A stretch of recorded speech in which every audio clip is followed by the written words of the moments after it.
तो आरबीआई ने priority sector lending को लेकर के उसको क्लेम करने को लेकर के जो कुछ नॉर्म्स थे उसमें बदलाव किए हैं। मतलब कोई भी लोन प्रायोरिटी सेक्टर लैंडिंग होगा कि नहीं होगा, इसको लेकर के आरबीआई ने एक कुछ नया कदम उठाया और इसमें ये कहा गया है कि अब से जो इंटरनल डिक्लेरेशन होता था, वो जो इंटरनल डिक्लेरेशन था वो नहीं माना जाएगा। अब मैंडेटरी जो एक्सटर्नल सर्टिफिकेशन होगा वो यहाँ पे लगाना होगा, तभी कोई भी बैंक कोई लोन है जो पीएसएल के तहत क्लेम किया गया है उसे माना जाएगा। ये क्यों हुआ, इसके पीछे के रीजंस क्या हैं, सब कुछ हम डिटेल में यहाँ पे समझते हैं। तो स्टार्ट करते हैं। सबसे पहले बात करते हैं ये ट्रिगर से कि मतलब कि ये हुआ आखिर क्यों, आरबीआई ने क्यों ऐसा कदम उठाया। अभी तक सब कुछ सही चल रहा था, लेकिन अभी एक रिपोर्ट आती है जिसमें ये बताती है आरबीआई की जो आईसीआईसीआई बैंक है और एचडीएफसी बैंक है उनको आरबीआई की तरफ से ये ऑर्डर दिया गया कि आईसीआईसीआई बैंक को 1283 करोड़ रुपए का प्रोविजन करना पड़ेगा और एचडीएफसी बैंक को 500 करोड़ रुपए की प्रोविजनिंग करनी पड़ेगी। प्रोविजनिंग का मतलब ऐसे समझिए कि अगर किसी बैंक ने किसी को लोन दिया है तो उसके लिए उसको ये समझ में आता है कि अच्छा ये 100 रुपये अगर मैंने दिए हैं तो इसका चांस है कि 20% इसमें रिस्क है, तो वो जो पैसा है बैंक अपने पास पहले से सुरक्षित रखता है कि अगर ये ऐसा एनपीए हो जाएगा तो हमारे पास इसको रिकवर करने के लिए पहले से पैसा हमारे पास होना चाहिए।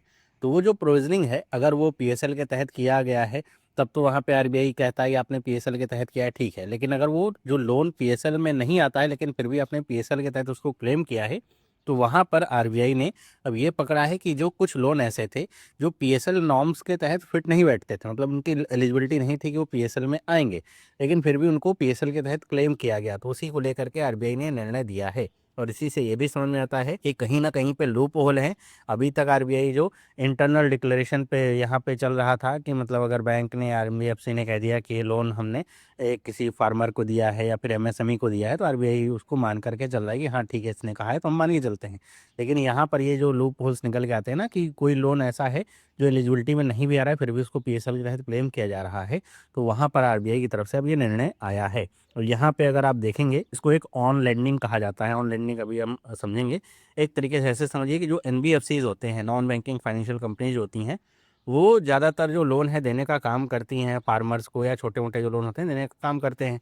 तो ऐसे में जो एन एन एनबीएफसीज होते हैं उनके पास खुद का फंड तो होता नहीं है। वो फंड कहाँ से लाते हैं, वो किसी ना किसी बैंक से लेंड लेकर के आते हैं, फंड उधार लेकर के आते हैं और वो फिर आगे लोन पे देते हैं। अब ऐसे में जो बोरोवर है, वो जिसको लोन दिया गया है एनबीएफसी की तरफ से, ये एनबीएफसी खुद ये बताता है कि हमने अच्छा ये फार्मर को लोन दिया है या हमने एमएसएमई को लोन दिया है।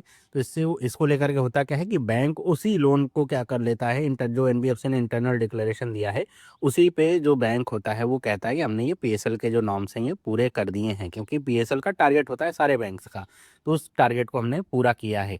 और अगर एनबीएफसी ने ही इंटरनल डिक्लेरेशन में ऐसा कर दिया हो कि एक ही व्यक्ति को, जो दो दो बैंक में ऐसे बता दिया हो कि हमने इस व्यक्ति को लोन दिया, दो बैंक एक ही व्यक्ति को पीएसएल का टारगेट ऐसा लेकर के पूरा कर रहे हों, मतलब समझिए कि अगर किसी मिस्टर ए को एनबीएफसी की तरफ से 100 रुपये मिले हैं, वो फार्मर है, तो एनबीएफसी ने कहा कि हमने ये 100 रुपये फार्मर को दिए हैं लोन के तौर पे। एनबीएफसी ने एक नहीं बल्कि दो चार बैंकों से पैसा लिया होगा, तो उसने दो चार बैंकों को बता दिया कि हमने आपका 100 रुपये ये इस व्यक्ति को दिया, तो एक ही व्यक्ति पे चार बैंक क्लेम करें, कुछ इस तरीके का सिनेरियो बन जाता है।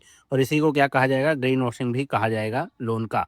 मतलब कि जो क्राइटेरिया मैच नहीं भी कर रहा है कि उसको पीएसएल के तहत लोन मिलना चाहिए उसको भी लोन दिया जा रहा है, तो उसको ग्रीन वॉशिंग कह दिया जा रहा है। तो इन्हीं सारी प्रॉब्लम से आगे बढ़ते हुए आरबीआई ने अभी एक जो नया मैंडेट लाया है वो ये लाया है कि अब जो एनबीएफसीज हैं उनकी जो सेल्फ डिक्लेरेशन होता है, सेल्फ रिपोर्टिंग होती है, उसके ऊपर निर्भर नहीं रह करके आरबीआई ने अब ये कहा है कि अब जितने भी लोन होते हैं उनके लिए एक एक्सटर्नल सर्टिफिकेशन जरूरी होगा। मतलब एक एक्सटर्नल ऑडिटर हायर किया जाएगा जो ऑडिट करेगा और उसके बाद वो सर्टिफिकेट देगा कि ये सारे जो लोन हैं इनको पीएसएल के तहत क्लेम किया जा सकता है, मतलब ये एलिजिबिलिटी पूरा करते हैं। तो इससे ग्रीन वॉशिंग नहीं हो पाएगी कि जो लोन एलिजिबल नहीं भी हैं उनको भी यहाँ पे पीएसएल के तहत ऑडिट मतलब क्लेम नहीं किया जा सकेगा। जब ऑडिट होगा तो सारी चीज़ें सामने आ जाएंगी। तो ये अब ऑब्टेन करना होगा और इस सर्टिफिकेट के ऑब्टेन करने के बाद ही जो भी लोन है उनको पीएसएल के तहत जो है वो यहाँ पे क्लेम किया जा सकेगा। कंप्लायंस के लिए नया जो कह सकते हैं मैंडेट लाया आरबीआई ने, इसके चार पिलर्स हैं। पहला तो यही है कि मैंडेटरी एक्सटर्नल सर्टिफिकेशन होगा कि बैंक इंटरनली क्या कह रहा है उसके ऊपर बात नहीं मानी जाएगी, एनबीएफसी क्या कह रहा है वो बात नहीं मानी जाएगी, सर्टिफिकेशन लाना होगा जिसके बाद वो सारी बातें यहाँ पे क्लियर होंगी। उसके अलावा ये जो प्रिवेंशन ऑफ डबल क्लेम्स वाला है, मतलब ये जो यहाँ पे जो ऑडिटर होगा वो एक्सप्लिसिटली यहाँ पे सर्टिफाई करेगा कि जो भी लोन पोर्टफोलियो है वो किसी और के द्वारा यहाँ पे क्लेम नहीं। मान लीजिए मिस्टर ए को लोन दिया गया है, एनबीएफसी ने 4 बैंकों से पैसा लिया है। अब ऐसा तो है नहीं कि वो पैसा ये कहेगा कि 4 बैंकों से मान लीजिए 100-100 रुपये लेकर के एनबीएफसी, तो ये नहीं कहेगा कि आपका 100 रुपये हमने यहाँ पे दिया है। अब मिस्टर ए को अगर 100 रुपये का लोन दिया गया है या 200 का लोन दिया गया है, तो ऐसे में वो जो 200 रुपये का लोन यहाँ पे दिया गया है वो कौन से बैंक का यहाँ पे दिया गया है। मान लीजिए एनबीएफसी ने बैंक एसबीआई को मान लीजिए पैसा यहाँ पे बता दिया कि ये जो हमने पीएसएल का लोन दिया है ये हमने मिस्टर ए को दिया आपका पैसे का। तो ऐसे में उस लोन पे जब असाइन हो गया कि अच्छा वो एसबीआई को का पैसा वहाँ पे गया है, तो अब वो मिस्टर ए का पैसा किसी और को, आईसीआई, एचडीएफसी या फिर पीएनबी को नहीं यहाँ पे क्लेम किया जा सकेगा। तो इससे जो डबल यहाँ पे डबल क्लेम है उसको प्रिवेंट किया जा सकेगा। और इससे जो इंड यूज मॉनिटरिंग है वो भी यहाँ पे ज़्यादा मतलब स्ट्रांग होती है कि ऐसा होगा कि जो लोन दिया जा रहा है, मान लीजिए फार्मर को लोन दिया गया है, लेकिन जो इंड यूज मतलब फार्मर को लोन लेट से दिया गया है खेती करने के लिए या फिर फसल की कटाई के लिए किसी ऐसे चीज़ के लिए, लेकिन अब उसका फार्मर इस्तेमाल कर रहा है घर बनाने के लिए, तो वो पीएसएल के तहत काउंट नहीं होगा। तो इंड यूज भी इससे समझ में आ पाएगा कि जो लोन दिया जा रहा है वो पूरी तरीके से एलिजिबल है कि नहीं। और यहाँ पर क्वार्टरली कंप्लायंस भी आएगा, मतलब कि जैसे पहले था कि ईयर एंड पे सारी एडजस्टमेंट होते थे जो कि भाई ये लोन पीएसएल के तहत दिया गया, ये सारी चीज़ें होती थी। अब इसको क्वार्टर बेसिस पे सारी चीज़ें होंगी, रियल टाइम एडेरेंस यहाँ पे होगा कि भाई क्वार्टरली बेसिस पे अब रिपोर्टिंग यहाँ पे हो जाएगी कि जो लोन दिया जा रहा है वो कैसा है। अब यहाँ पे कुछ टर्मिनोलॉजीज आप समझ लीजिए, जैसे प्रियोरिटी सेक्टर लेंडिंग क्या होता है, पीएसएल जिसके बारे में बात कर रहे हैं हम। तो जो प्रियोरिटी सेक्टर लेंडिंग है एक मैंडेटरी रिक्वायरमेंट है। जब बैंक्स ओपन हुए थे इंडिया में आज़ादी के बाद, जब काम करना शुरू किया, तो ये देखा गया कि आज़ादी मिल जाने से ही जो बैंक हैं वो उन्होंने गरीबों को या फिर जो ज़्यादा ज़रूरत है अनसर्व्ड हैं उनको लोन देना शुरू नहीं कर दिया। कोई भी व्यक्ति ऐसी जगह लोन देता है जहाँ पर उसको ज़्यादा प्रॉफिट होगा। तो ऐसे में फिर जो है सरकार, आरबीआई सब ने मिल करके पीएसएल के नॉर्म्स लाए। मतलब ये हुआ कि बैंक्स को टारगेट दिया गया कि आप अगर 100 रुपये दे रहे हैं तो आपका 40 रुपये, अगर कोई कमर्शियल बैंक है 40 रुपये तो अनसर्व्ड जो पीपल्स हैं उनके लिए जाना चाहिए। उनको पीएसएल यहाँ पे कहा गया, प्रायोरिटी सेक्टर वो डिफाइन किया गया। इसमें एग्रीकल्चर सेक्टर आता है, एमएसएमई आता है, हाउसिंग, एजुकेशन, बहुत सारे सेक्टर्स होते हैं। मार्जिनल फार्मर्स होते हैं, स्मॉल फार्मर्स होते हैं, जो वुमेन सेल्फ हेल्प ग्रुप होते हैं वो होते हैं, बहुत लंबी लिस्ट होती है, तो उनको दिया जाना चाहिए। उसमें भी कुछ, ये ऐसा नहीं कि 40% जैसा दे दिया, उसमें कुछ इंटरनल भी होता है कि इतना 7.5% इनको मिलना चाहिए, वो इंटरनली भी वो डिवाइड होता है। और एक यहाँ पे बात होती है पीएसएल डिसाइड किस पे होता है, तो होता है एएनबीसी पे, एडजस्टेड नेट बैंक क्रेडिट पे, कि ये जो एएनबीसी किसी बैंक का होता है उसका 40%, उसका 75%, उसका 60% ऐसा होता है। और जो ऑन लेंडिंग है, जो मैं आपको कह रहा था, ऑन लेंडिंग का मतलब यही होता है कि मान लीजिए बैंक है, अब इस बैंक ने किसी को लोन, मतलब लोन देना है पीएसएल के तहत, तो बैंक लोन नहीं दे पा रहा है, तो पैसा एनबीएफसी को उसने लेंड पे दे दिया कि भाई ये 100 रुपये 500 रुपये ये पकड़ो, आप किसी को लोन दो। तो इसने किसी को, फार्मर को या स्मॉल बिजनेस को यहाँ पे लोन दिया एनबीएफसी ने।